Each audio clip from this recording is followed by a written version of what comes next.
Welcome back to the Crypto's Key conversation. I'm just getting out of class. My boys are getting ready to go to bed. I got to hurry this one up, so I'm going to try to be as quick as possible. As from XRP Crypto Wolf, and this is real, man. He says, does it make sense that XRP didn't skyrocket when Ripple beat the SEC again? This market is so irrational. And I said, I feel that's crypto for you. We gotta be close to showtime at this point. That's just a reality. That's kind of how this market is. And I think Zach Rector really hits it on the head, and I'm going to show it here. I got my mouse way too far from it. So let's listen to it. It says the final shakeout is underway. Bitcoin in the broader crypto market got absolutely smacked today. XRP back down to 48 cents.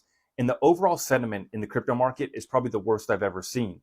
And what makes me so sad and upset is we warned about this bear market, this recession, and even though XRP was about to break through with clarity, win this lawsuit, that folks were going to be forced to sell.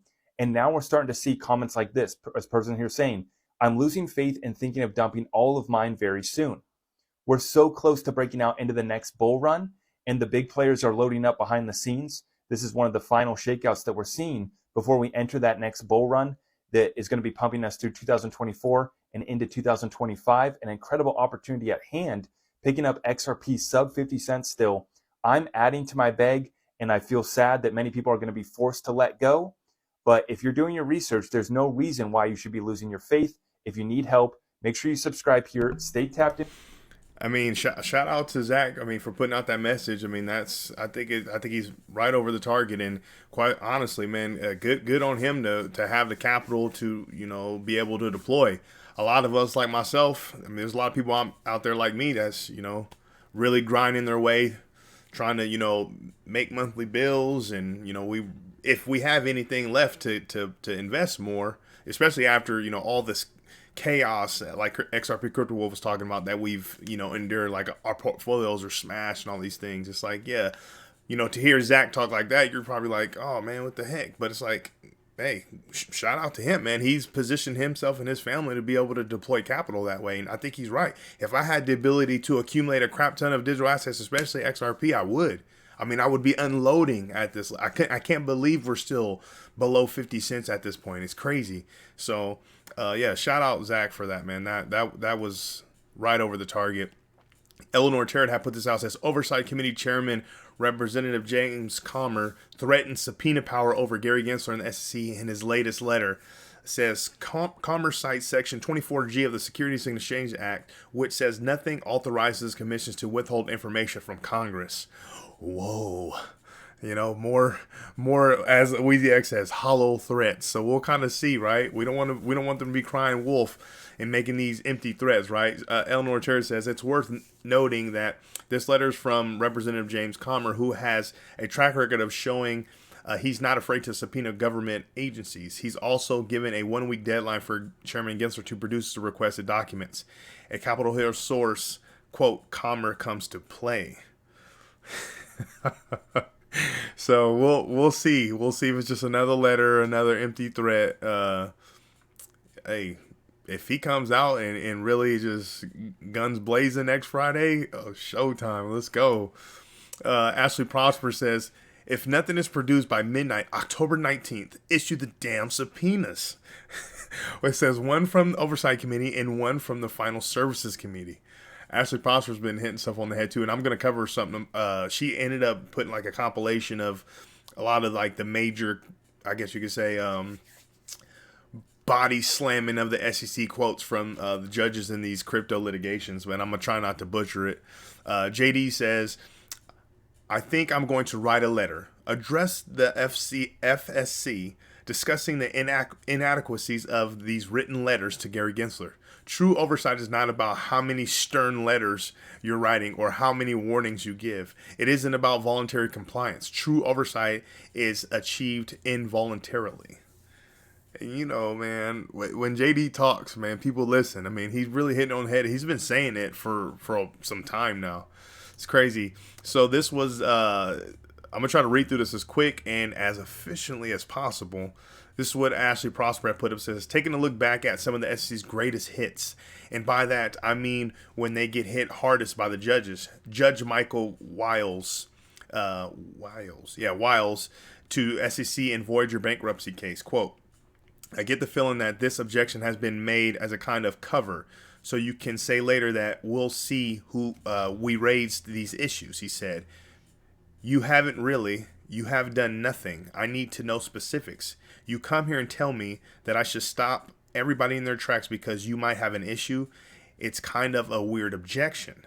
Judge Sarah Nedburn to SEC and Ripple case, quote, "The hypocrisy in arguing to the court on the one hand that the speech is non-relevant to the market's understanding of how or whether the SECs will regulate cryptocurrencies, and on the other hand, that Hemmon sought and obtained legal advice from SEC counsel in drafting his speech, suggests that the SEC is adopting its litigation positions to further its desired goal and not out of faithful allegiance to the law."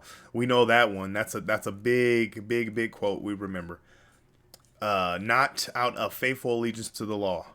This one's from Judge Annalisa Torres to the SEC and Ripple case.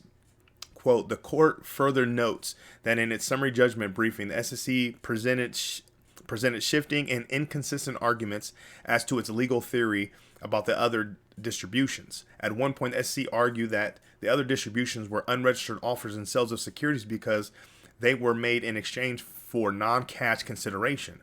But at another point, the SEC argued that the other distributions were indirect offers and sales to the public in the initial recipients of the other distributions, like the XRP or Xspring initiative third parties, were conduits or underwriters to get, quote, or I guess internal quote, get XRP Ripple's balance sheet and into the hands of the market participants in order to create XRP liquidity to advance Ripple's interest in attracting people to its technology."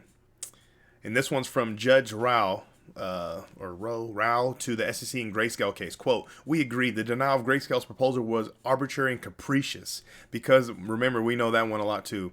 Grayscale's proposal was arbitrary and capricious because the commission failed to explain its different treatment of similar products. We therefore grant Grayscale's petition and vacate the order. So remember, they were making the distinction between the spot Bitcoin ETF versus a what was the other one? I don't know why I'm blanking on it. Yeah, maybe it'll come to me. I'm blanking on it. This one's Judge to SEC and Coinbase case. Quote, "So the idea that the commission could authorize the offer and sale of Coinbase securities to millions of retail investors and then turn around and flip-flop and say, 'Oh, sorry, you're running a completely illegal business.' That's what you're really saying." Yeah, that and there's been more stuff that's come out from the Coinbase case that is just like, are we really living in reality? This is crazy. And this one's Judge Paul Barbodoro to SEC in the library case. Quote, I've been concerned about those people and their lack of clarity about what they can do with what they purchase. And it had been my hope that the SEC could give these investors some clarity because they are the people you're supposed to be protecting. You have elected not to do that in this case. I've urged you to try to provide some clarity. So, I mean, we know Chairman Gensler in the SEC, man, and it's not every member in the SEC, I'm sure, but it's just like, I mean, I don't even want to go down a tangent because I feel a certain way about it. Just speaking for myself and my boys and my family and my financial plans, I can just literally go in about it. Just shout out everybody that's had the ability to accumulate, to hodl strong, keep their head up during all this chaos and all this shady backdoor deal stuff and this corruption, and you're still here. So shout out you. And for those that aren't, and in bad situations, bad tragedies that may have happened after everything, man, shout out to you and your loved ones, and sending love and prayers to all you guys. Switching it up here, this is from Stephen Arioff. He says, "Things have become so bizarre all over the world. The only ones who make any sense are the so-called conspiracy theorists." And Mr. Intuitive says, "It is a distraction from something bigger." And then Stephen Arioff says, #without question. So let's just touch on what Brad Garlinghouse says right here, man.